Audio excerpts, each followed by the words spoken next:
Em meio a tempos tão difíceis de uma pandemia, devido ao estresse que implica viver esse momento, a taxa de ansiosos aumentou. Mas será mesmo que a ansiedade é, em si, um problema? Será que o problema não está em não saber ou não conseguir controlá-la? A ansiedade é uma reação de antecipação de ameaças e envolve uma série de reações químicas e hormonais no corpo humano. Para entender como ela é desencadeada, é necessário saber o que é um hormônio e como eles agem no organismo.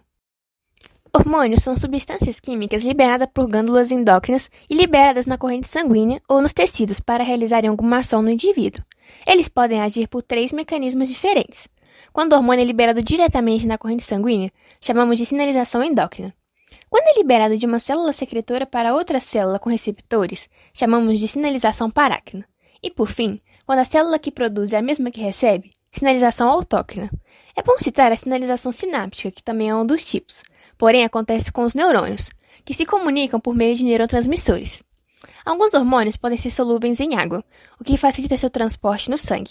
Já outros são lipossolúveis, o que dificulta seu processo de transporte. A regulação endócrina é realizada por meio de um mecanismo denominado retroalimentação, ou feedback, pelo qual o nível de um hormônio no sangue determina a estimulação ou a inibição da atividade de determinada glândula. A relação entre o medo e a ansiedade. O medo é geralmente gerado por um estímulo aversivo, diante de uma ameaça no presente, sendo manifestado na resposta de estresse. Esta é caracterizada por comportamento de evitação, de alerta e pela liberação de cortisol. Já a ansiedade é uma reação a ameaças futuras e incertas, e tende a durar mais tempo. Ela decorre de um estímulo estressor e prepara o organismo para o enfrentamento de desafios vindos do meio, promovendo rápida mobilização de energia para os locais necessários, para que os músculos fiquem tensos, o coração bata mais rápido e a pressão sanguínea aumente, tentando combater os agentes geradores de estresse. Tudo isso é parte do sistema que detecta ameaças, e todos os animais o possuem, logo, são capazes de ter ansiedade. Por isso, por essência, ela é uma emoção normal. O estímulo para a ansiedade começa na amígdala, que é um órgão que recebe informações de todos os sistemas sensoriais, sendo ativado sob todos os estímulos de importância emocional. Ela é responsável por alertar o cérebro para se preparar para se defender, por meio da emissão da resposta ao estresse quando seu núcleo central é ativado, o que ativa o hipotálamo.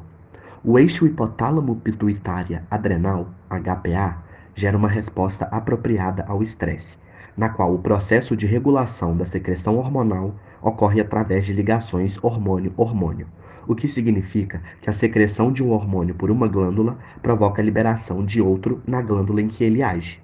O hipotálamo, que é uma glândula presente em uma região do encéfalo que fica logo abaixo do tálamo, libera CRH, hormônio liberador de corticotrofina, peptídico hidrossolúvel, o que provoca a liberação de ACTH, hormônio adrenocorticotrófico, que é um peptídeo de 39 aminoácidos e é hidrossolúvel e de ação endócrina, pela parte distal, adenohipófise da hipófise, que também é chamada de glândula pituitária.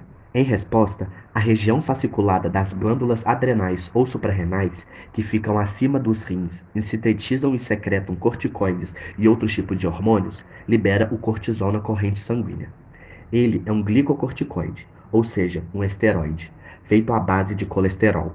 Por isso, é transportado no sangue por uma proteína, a globulina de ligação do cortisol, CGB, mas também pode estar em sua forma livre na circulação.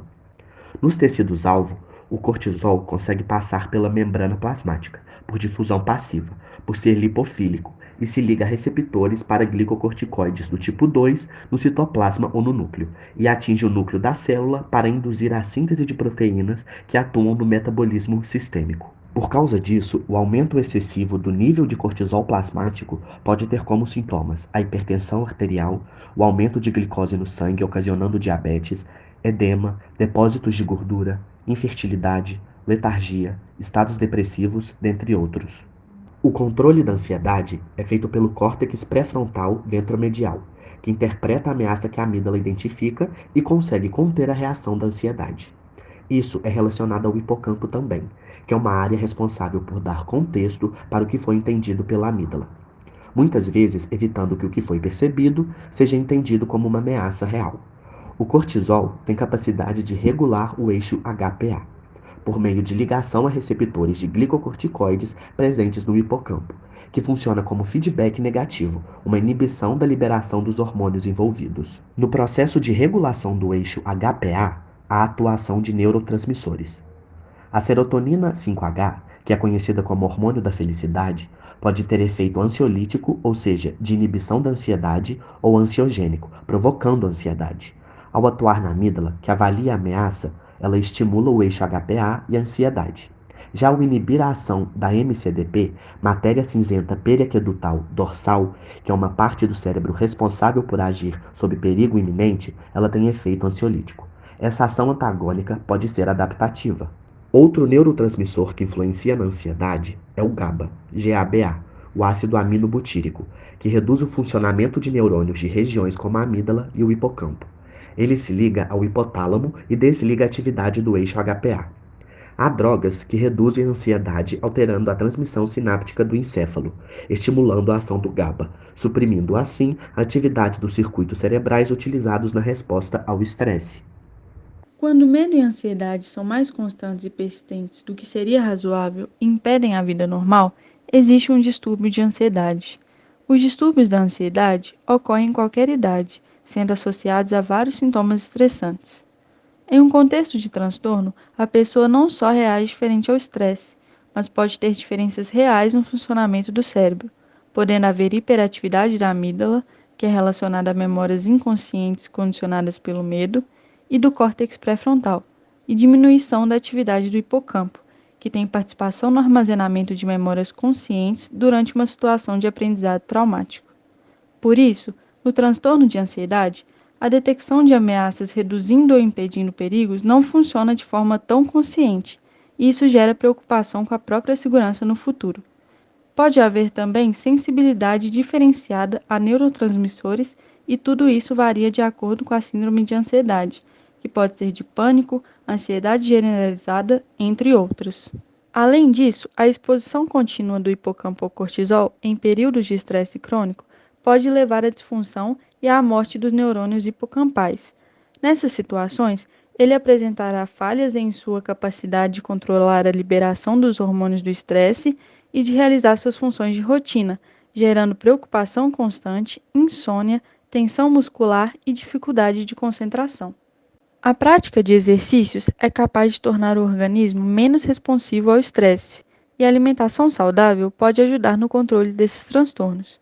É importante tratar com seriedade essas síndromes, assim como outros transtornos psíquicos.